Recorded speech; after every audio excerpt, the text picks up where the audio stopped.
Sur cette heatmap, on observe un Kylian Mbappé en maître des demi-espaces. Cette zone grise entre l'aile pure et le cœur du jeu, là où les défenseurs hésitent entre sortir ou rester en place.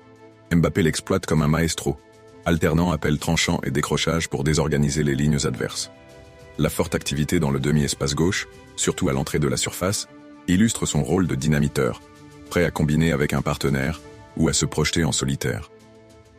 La heatmap montre également une participation marquée dans les transitions.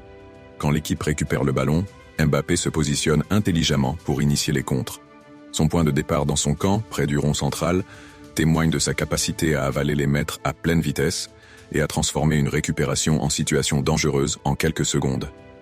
Défensivement, la moindre intensité dans son propre tiers montre que son contre-pressing est davantage ciblé sur des zones hautes, où il cherche à bloquer les relances adverses plutôt que de replonger en profondeur.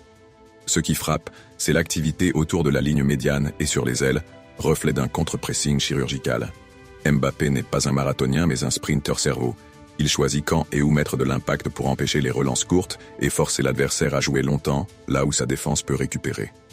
On le devine harcelé dès la perte de balle dans les demi-espaces, son terrain de chasse favori.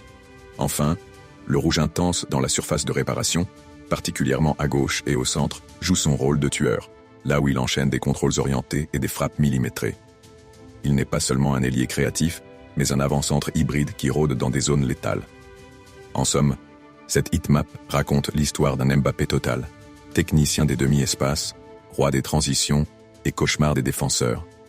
Une heatmap qui allie instinct et science du jeu.